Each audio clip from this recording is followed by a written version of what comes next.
Janka, vy sa venujete okrem iného aj interpretácii výsledkov po vyšetrení črevného mikrobiomu.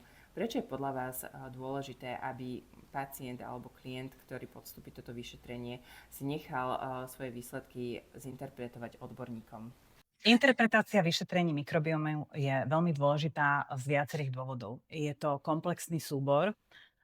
To vyhodnotenie poukazuje na to, že niektoré baktérie môžu byť zvýšené, niektoré baktérie môžu byť znížené.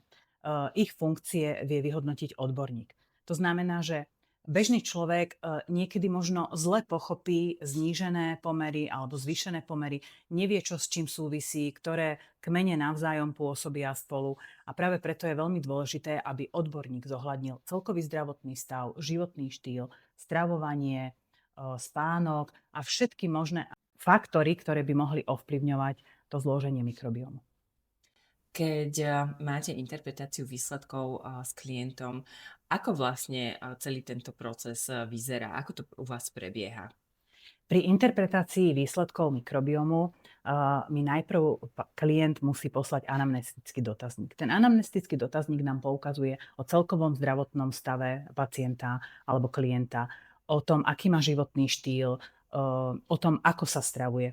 To je takisto súbor, ktorý treba spojiť s tým výsledkovým listom a vlastne už ten výsledkový s tým anamnestickým dotazníkom nám napovie o tom, prečo niektoré baktérie sú možno znížené, zvýšené, či má nejaké ochorenia, ktoré sú vlastne vrodené, ktoré sú genetické, alebo nejaké vzniknuté ochorenia ako funkčné ochorenia tráviaceho traktu, teraz veľmi známy syndrom bakteriálneho prerastania alebo dráždivého čreva, alebo už poukazujú tie zmenené populácie na predispozíciu tohto ochorenia alebo teda tohoto funkčného ochorenia tráviaceho traktu. A je veľmi dôležité vysvetliť tomu klientovi, ako k tomu pristupovať, ako zmeniť životný štýl, ako zmeniť stravovanie, pretože je veľmi nesprávne robiť extrémy a zbytočne vyraďovať potraviny. To znamená, že vy tomu klientovi počas interpretácie dáte aj nejaké konkrétne rady, tipy, odporúčania, čo by mal napríklad do svojho jedálnička zaradiť, čo možno by mal obmedziť? Áno, určite. Na interpretácii práve tieto odporúčania sa dávajú. Najprv sa vysvetlí výsledkový list, vysvetlia sa jednotlivé baktérie, prečo sú zvýšené, prečo znížené, aké sú ich funkcie a zároveň sa to prepojí so stravovaním, so životným štýlom a klient dostane priamo odporúčania, čo je potrebné zmeniť, ako pristupovať k stravovaniu, aby nerobil zbytočné chyby. To znamená, že keď by som si napríklad ja na základe mojich výsledkov chcela sama nejakým spôsobom upraviť stravu alebo životný štýl, tak je tu možnosť, že by som si polepšila, alebo by to nemusela dobre dopadnúť? Je možné, áno, že niekedy si človek aj zlepší ten stav, ale niekedy urobí aj viac chýb ako to zlepšenie, pretože tie odporúčania také internetové sú veľmi všeobecné a musíme si uvedomiť, že mikrobióm a mikrobiota je jedinečná, je ako otlačok prsta. Čiže tie baktérie, aj ktoré tam sú, aj aké majú funkcie, je veľmi komplexný pohľad a práve tá interpretácia prináša to, že je vlastne ten výsledok personalizovaný. Čo ak mám výsledky v norme, má interpretácia zmysel aj vtedy? Určite áno, tam závisí, čo riešime.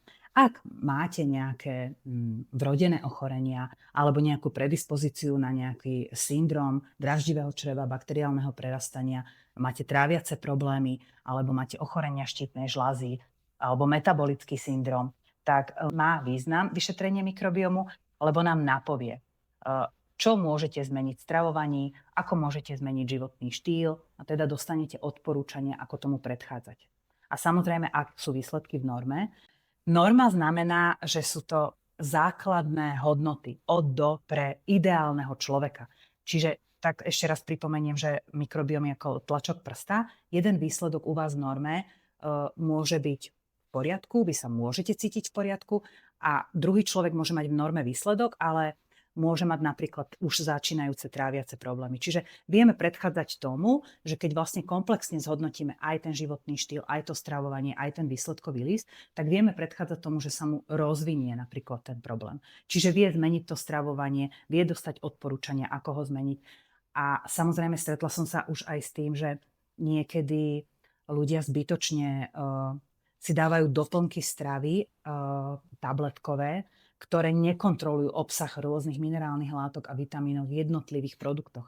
To znamená, že môže vzniknúť problém z nadbytku a potom takisto tráviace problémy. Takže určite to má význam, aj keď je v norme. A je potrebné toto vyšetrenie si zopakovať a prípadne aj ako často?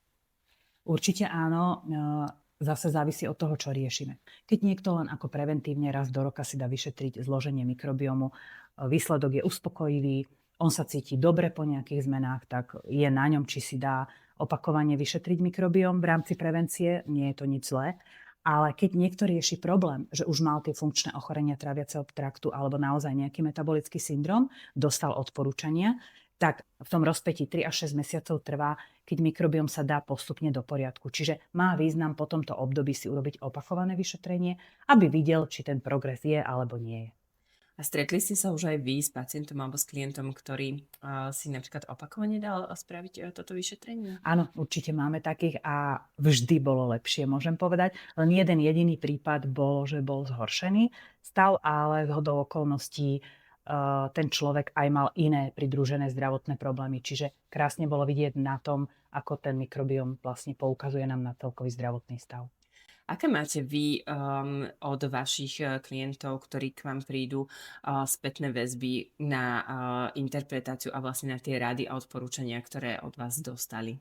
Veľmi dobre, veľmi dobre a dokonca stretla som sa aj s tým, že niektorí klienti si nedali interpretovať výsledok zo začiatku a potom neskôr na tom kontrolnom odbere už si dali interpretáciu urobiť a sami povedali, že mohli to predtým urobiť, pretože naozaj ten odborník to vie a ten, kto sa tomu venuje, tak to vie zohľadniť a vie vám pospájať, už aj z tej praxe vám vie pospájať tie účinky jednotlivých a funkcie jednotlivých baktérií a takisto vám vie poradiť, že totižto máme taký veľký reklamný pretlak na rôzne doplnky a rôzne zmeny v stravovaní. Nič nemôže byť extrémne.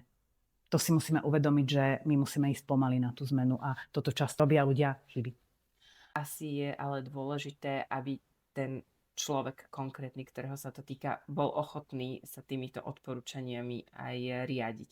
Stretli ste sa už aj s tým, že niekto si síce dal vyšetriť černý mikrobióm, prišiel na interpretáciu, ale povedal si, že aj tak si ide ďalej svojou cestou? Za tie 3 roky jeden jediný človek a ten sa vrátil a povedal, že urobil chybu.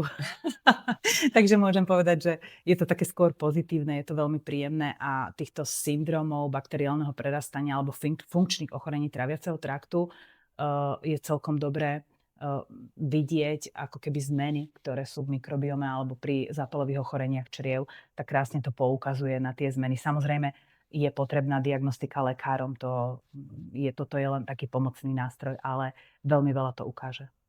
Ďakujeme veľmi pekne. Ďakujem aj ja.